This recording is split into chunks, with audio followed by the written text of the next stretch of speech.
Olá, você está ouvindo Sociedade dos Geógrafos Mortos, um podcast sobre geografia com Roberto Lobato Corrêa.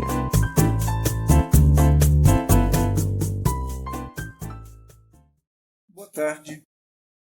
Nós vamos iniciar os dois últimos episódios da terceira temporada de Sociedade de Geógrafos Mortos, analisando nos dois últimos episódios o resultado daquelas transformações econômicas e sociais verificadas a partir da segunda metade dos anos 50. Urbanização, industrialização, ampliação da classe média, migrações, incorporação de novas áreas, o aumento da circulação com mudança dos meios de circulação, formação de redes, e tudo isso junto teve um impacto, ainda que diferenciadamente em termos espaciais, mas um impacto extremamente significativo. Eu vou falar alguns desses impactos nos dois episódios. Evidentemente, não vou dar conta desses impactos, todos eles. E penso que isso se deve, em grande parte, à ausência de estudos geográficos sobre a rede urbana brasileira, digamos, pós-60, pós-70 e mais recentemente ainda. O único trabalho genérico sobre a rede urbana brasileira do professor Geiger é de 1963, não pega ainda, porque ele trabalha com dados da década de 50, não pega essas transformações, que foram muito significativas.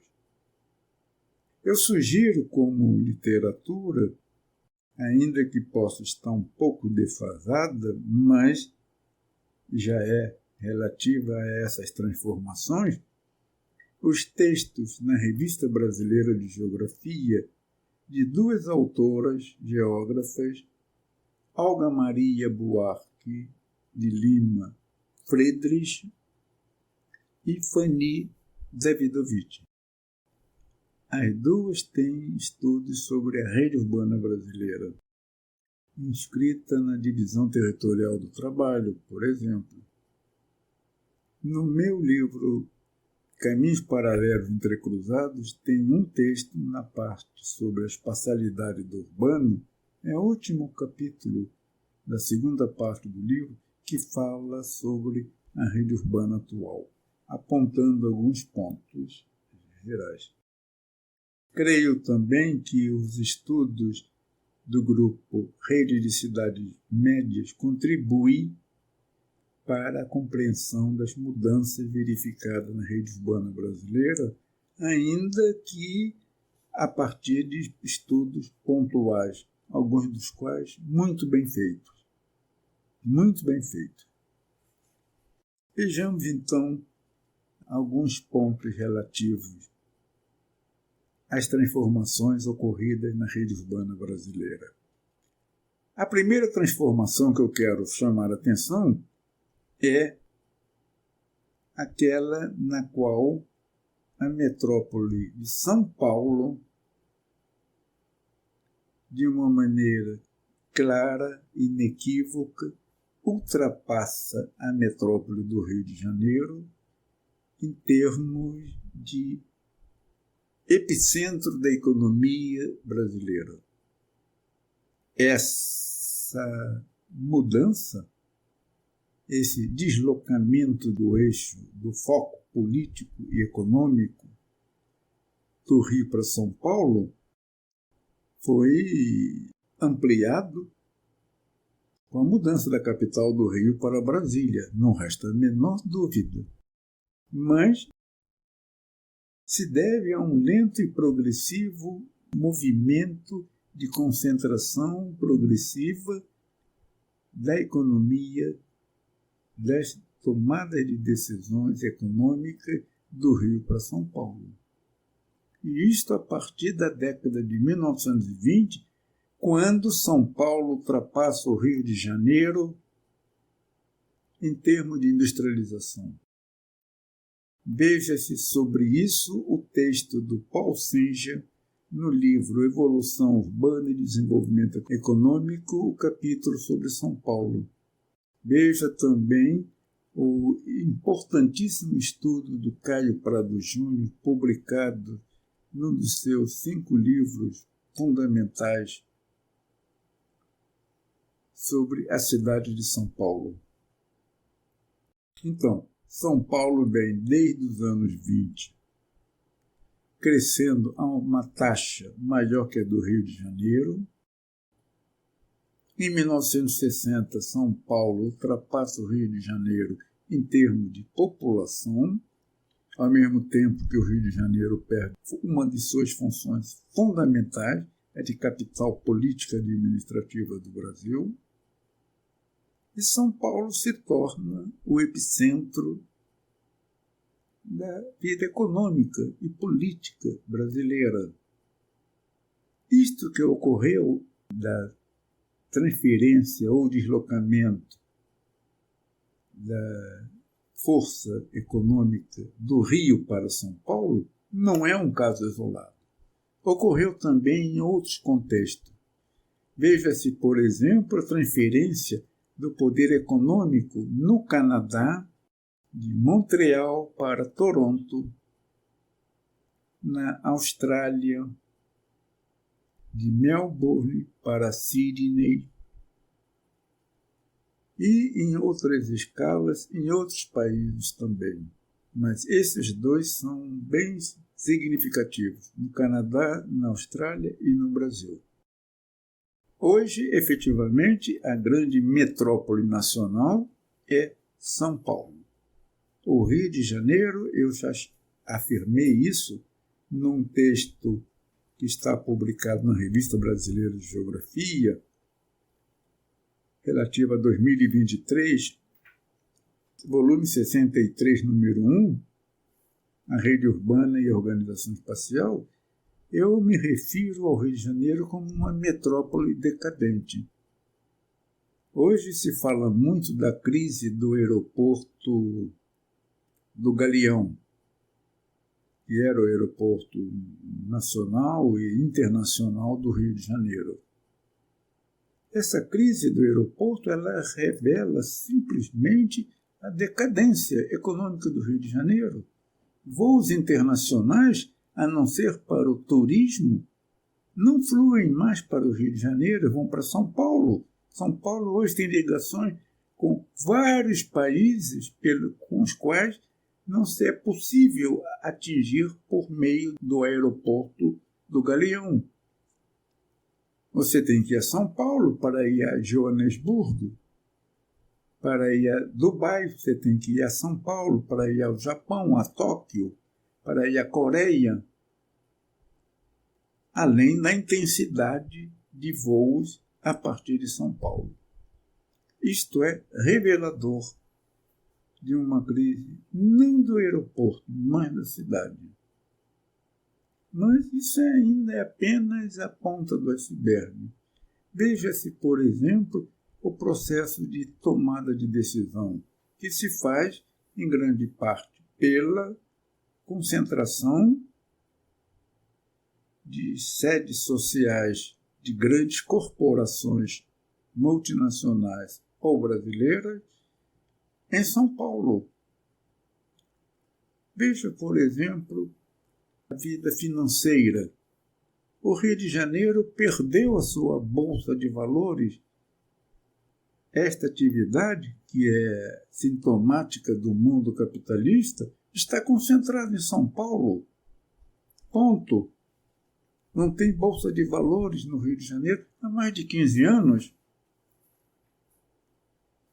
A sede dos principais bancos privados, o Itaú e Bradesco, sempre foi, a partir de um determinado momento, vinda do interior de São Paulo para a metrópole paulista. É de lá que esses dois poderosos bancos controlam grande parte do sistema financeiro. as filiais e representações de bancos internacionais valorizam muito mais São Paulo em termos de localização que o Rio de Janeiro.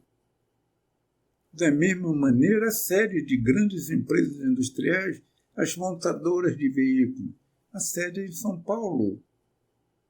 Comparem a força política lastreada na força econômica da Fiesp, Federação das Indústrias do Estado de São Paulo, compare com a Firjan, Federação das Indústrias do Rio de Janeiro.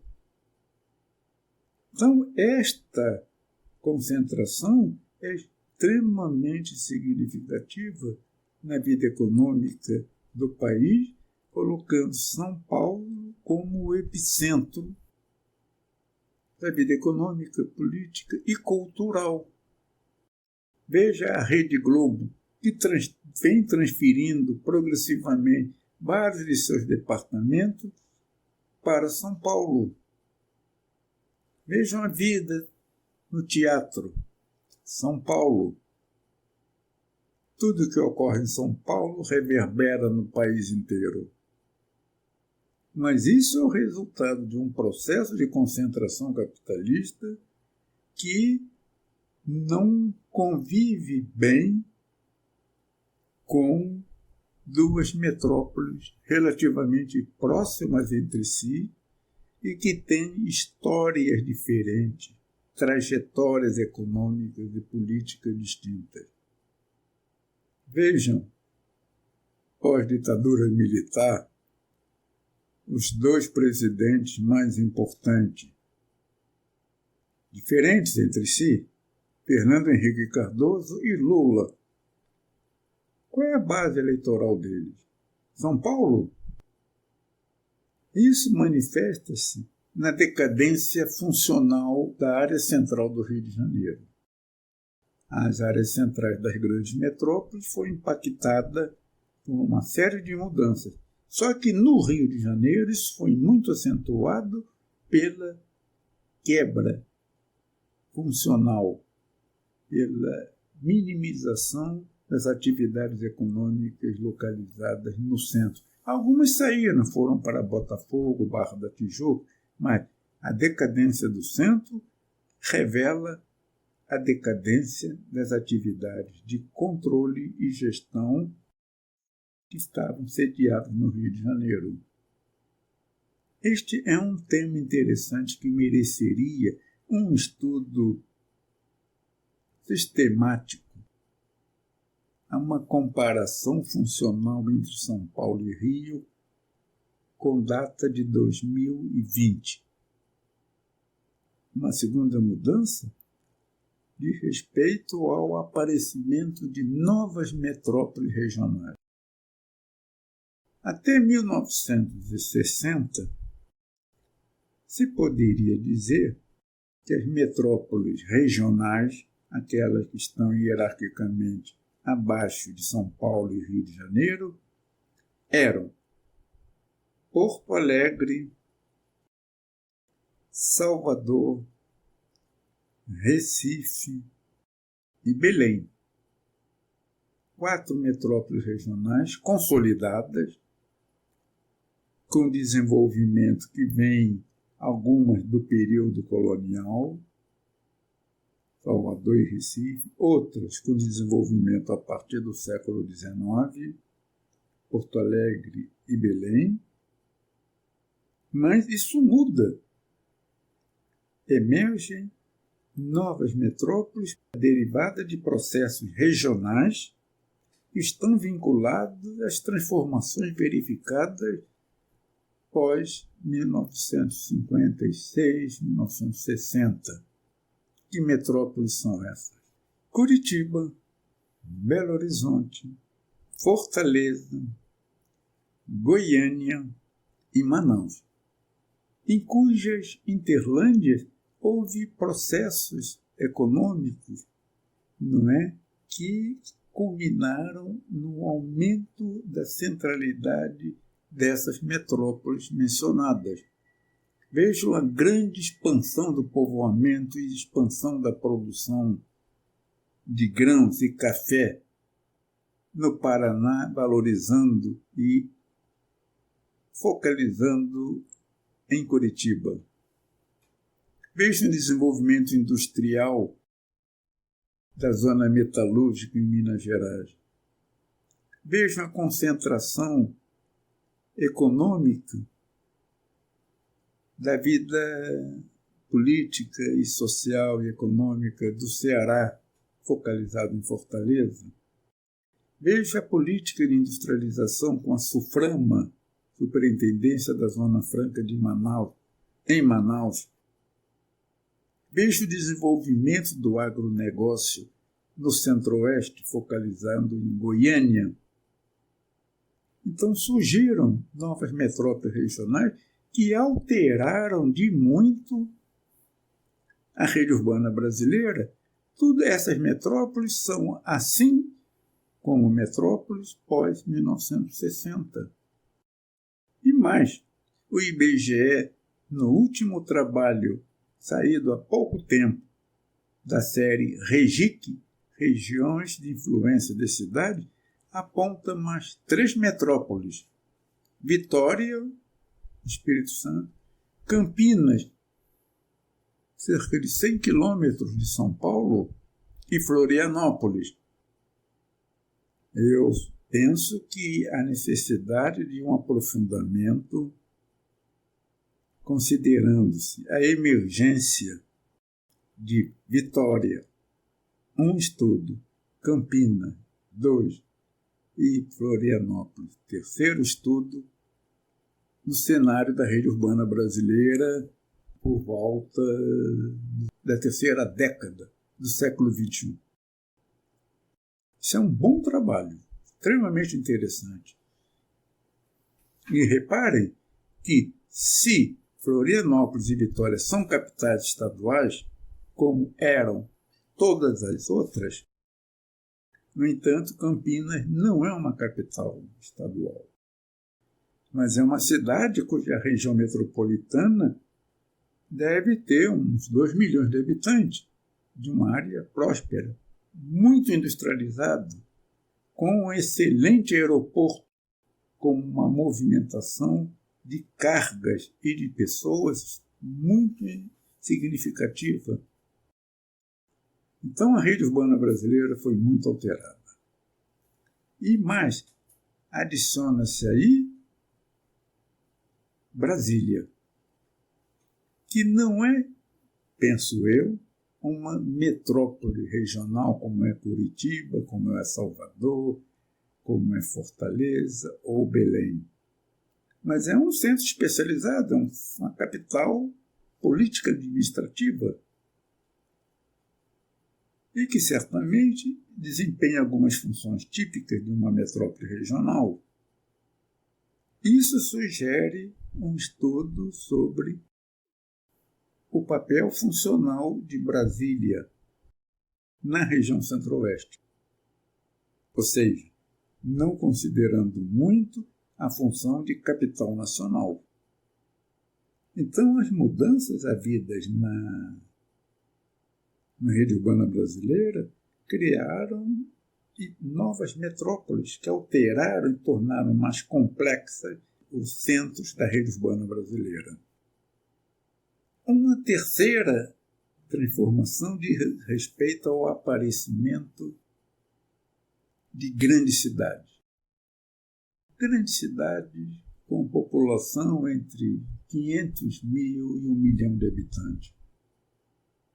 Há várias. Não são metrópoles regionais, quem sabe não serão daqui a 10, 20 ou 30 anos. Exemplo, alguns apenas. As capitais estaduais como São Luís, Teresina, Maceió, Aracaju, Campo Grande, Cuiabá, mas também Campina Grande, Feira de Santana, Uberlândia, Juiz de Fora, Ribeirão Preto, Londrina, Blumenau, Caxias do Sul e outras mais a ser verificadas. Isto é algo extremamente importante. A rede urbana brasileira tem atributos agora de um país extremamente desenvolvido. Pelo menos nesse aspecto. Característica é que, além desse desenvolvimento de metrópoles regionais e grandes cidades, começa a aparecer no Brasil, com importância crescente, aglomerações, conurbações e regiões metropolitanas menores, com população que vai de 500 mil habitantes a 1 milhão de habitantes. Veja-se, por exemplo, o que é a aglomeração São José dos Campos, Jacareí, ou a aglomeração no Vale do Aço, Minas Gerais, Ipatinga, Timóteo e Coronel Fabriciano, ou a aglomeração ou região metropolitana em torno de Londrina. Londrina, Cambé, Ibiporã, Rolândia, quem sabe, indo até Arapongas, Apucarana, a verificar. E mais do que isso, formando-se no Brasil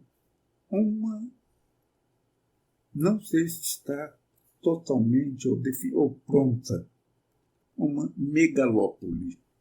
Megalópole é um termo cunhado pelo geógrafo Jean Gottman em 1961 ao estudar o eixo urbanizado do nordeste dos Estados Unidos, que vai de Boston a Washington, passando por Nova York, Filadélfia, Baltimore e Washington, e cidades a meio caminho entre cada uma delas.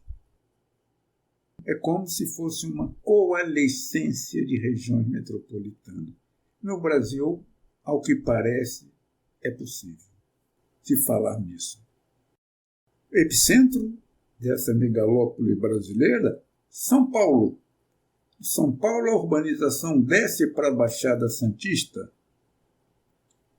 Santos, Guarujá, São Vicente, Cubatão, Praia Grande, mais de 1 milhão de habitantes.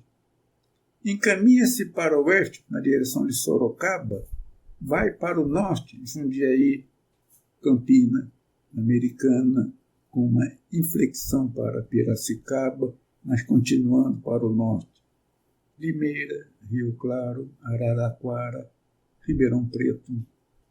De São Paulo, vem pelo Vale do Paraíba, São José dos Campos, Jacareí, Taubaté, Cruzeiro, Volta Redonda, Barra Mansa. É outro exemplo com população entre 500 e 1 milhão de habitantes. Daí para o Rio de Janeiro. Isso é uma sugestão de estudo que pode ser feito através de imagem de satélite à noite. Regulem a escala que é possível ver a coalescência das luzes dessas unidades urbanas. Mas não é apenas essa megalópole. Há outros corredores.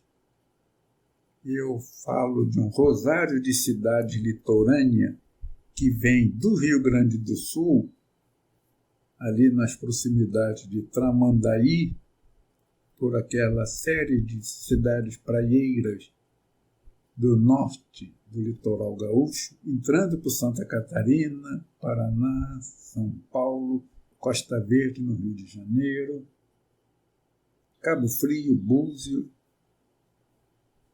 indo pelo litoral norte do Rio de Janeiro, chegando até Vitória.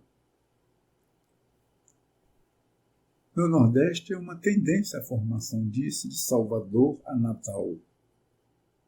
Portanto, trata-se de formas espaciais em que a urbanização complexa emerge. Isso traz à tona questões para investigação sobre a natureza dessas formas espaciais ligadas ao processo de urbanização, a megalópole, às conurbações e aglomerações e aos corredores ou rosários de cidades. Bom, ainda nessas transformações que eu estou descrevendo, porque isso é importante a gente começar por uma descrição e, a partir da descrição, levantar questionamento para a investigação. O desenvolvimento de cidades médias, estudadas, sobretudo, pelo grupo RECIME, a Rede de Cidades Médias, dirigido pela Maria Encarnação Beltrão Espósito e com uma rede de pesquisa extremamente significativa. Cidades médias são cidades cuja população varia muito, de 100 mil, 150 mil até 500 mil. São capitais regionais e elas cobrem um papel muito importante na organização espacial, situando-se a meio caminho entre as metrópoles regionais e as pequenas cidades e o mundo agrário. Há inúmeras cidades médias. Inúmeras. Santa Maria, no Rio Grande do Sul, Passo Fundo, Chapecó, e Laje, em Santa Catarina, Cascavel, Maringá, Ponta Grossa, no Paraná. Em São Paulo, vai desde Piracicaba, Taubaté, Bauru, Presidente Prudente, São José do Rio Preto, Araçatuba, Marília, Dourados, no Mato Grosso do Sul, Governador Valadares, em Minas Gerais, Varginha, no sul de Minas Gerais, Barreiras, no extremo oeste baiano, Caruaru, Mossoró, respectivamente em Pernambuco e Rio Grande do Norte, Santarém, na Amazônia. Nós temos diante de nós um tema fascinante, que é o do estudo da rede urbana após a transformação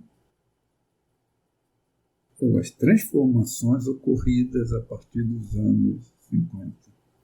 Isso talvez seja um motivo pelo qual o tema da rede urbana tenha força na geografia brasileira, na geografia urbana brasileira. Porque todas as questões associadas à dinâmica socioespacial da sociedade brasileira fluem para o desenvolvimento urbano. Com seus problemas, evidentemente. E que problemas? Mas que eu prefiro discuti-lo na próxima temporada sobre o espaço urbano. O fato é que a rede urbana brasileira foi profundamente alterada por transformações que efetivamente afetaram a vida brasileira. E é importante dizer que abriu-se para o geógrafo enormes possibilidades de estudos que devem ser feitos considerando metodologias, proposições sobre estudo da rede urbana. Vejam, o estudo da rede urbana, uma proposição metodológica de minha autoria na Revista Brasileira de Geografia de 1988 e reproduzido no livro de 2006, Estudos sobre a Rede Urbana. Veja a discussão metodológica que o grupo RECIME faz sobre o estudo das cidades médias. Mas alguma coisa me preocupa sobre isso, entre outras. É que é preciso extrair subtemas das cidades da rede urbana para dissertações de mestrado e tese de doutorado. O estudo de uma cidade dessas, numa dissertação de mestrado, será, no mínimo, superficial. Não sugiro isto. Mesmo a nível de doutorado, é problemático. A não ser que a pessoa tenha um investimento de longo prazo estudando uma específica cidade. Mas o que eu sugiro mesmo é que programas de pós-graduação tenham professores que passem a estudar, adotem uma dessas cidades e façam estudos sobre ela durante 5, 10 anos. Ganhem vida sobre essas cidades. Aí é possível nós termos uma boa compreensão do que é uma cidade média. Mas isso deve ser feito com um lastro teórico. Um lastro teórico, seja ele de que matriz for. Isto é um problema de cada um, de sua visão de mundo, mas que tenha um lastro teórico. E que não deixem a geografia de lado. Essas cidades podem ser estudadas por historiadores, por economistas, antropólogos, sociólogos, cientistas políticos. Mas como o geógrafo vai estudá-las? Qual é a visão de geógrafos no estudo de uma dessas cidades? Esta é uma questão a ser pensada, discutida e debatida. Muito obrigado, até a próxima.